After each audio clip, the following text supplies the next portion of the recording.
உங்களோட நீண்ட கால இலக்குகளுக்காக பணத்தை சேமிக்கவும் முதலீடு செய்யறதுக்கும் ரெக்கரிங் டெபாசிட் மற்றும் எஸ்ஐபி பார்த்தீங்கன்னா சிறந்த தேர்வாக இருக்கும். ஆனால் இந்த 2 திட்டத்தில் எதை தேர்ந்தெடுக்கிறது அப்படிங்கிற மாதிரி எல்லாருக்குமே ஒரு குழப்பம் இருக்கும்.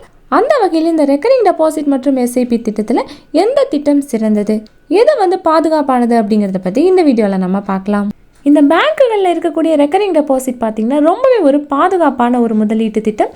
உங்களோட முதலீட்டுக்கு அரசாங்கம் பார்த்தீங்கன்னா உத்தரவாதம் அளிக்குது. அது மட்டும் இல்லாமல் இந்த ஆர்டி திட்டத்தில் நிலையான வட்டி விகிதமும் வழங்கப்படுது. அது மூலமா உங்களுக்கு நிலையான வருமானத்தையும் தருது. இந்த ஆர்டி திட்டத்தை தொடங்குறதுக்கு உங்ககிட்ட ஒரு குறைந்தபட்ச முதலீடு இருந்தாலே போதும். அதிலிருந்தே கணக்கை தொடங்கலாம்.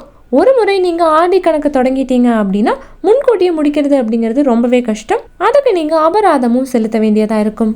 அடுத்ததாக மியூச்சுவல் ஃபண்டுகளில் தொடர்ச்சியாக முதலீடு செஞ்சுட்டு இருக்க ஒரு முறை தான் எஸ்ஐபி. நீங்கள் நீண்ட காலத்துக்கு மியூச்சுவல் ஃபண்டுகளில் முதலீடு செய்கிறது உங்களுக்கு ரெக்கரிங் டெபாசிட் விடவே அதிக வருமானத்தை தருது.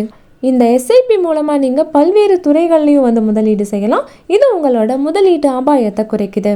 அதே மாதிரி இந்த எஸ்ஐபிக்களை நீங்கள் எந்த நேரத்துலையுமே தொடங்கலாம். ஒரு குறிப்பிட்ட காலகட்டம் அப்படின்னு எதுவுமே நிர்ணயிக்கப்படலை அப்படிங்கிறதால நீங்கள் எப்போ வேணாலும் நிறுத்திக்கலாம்.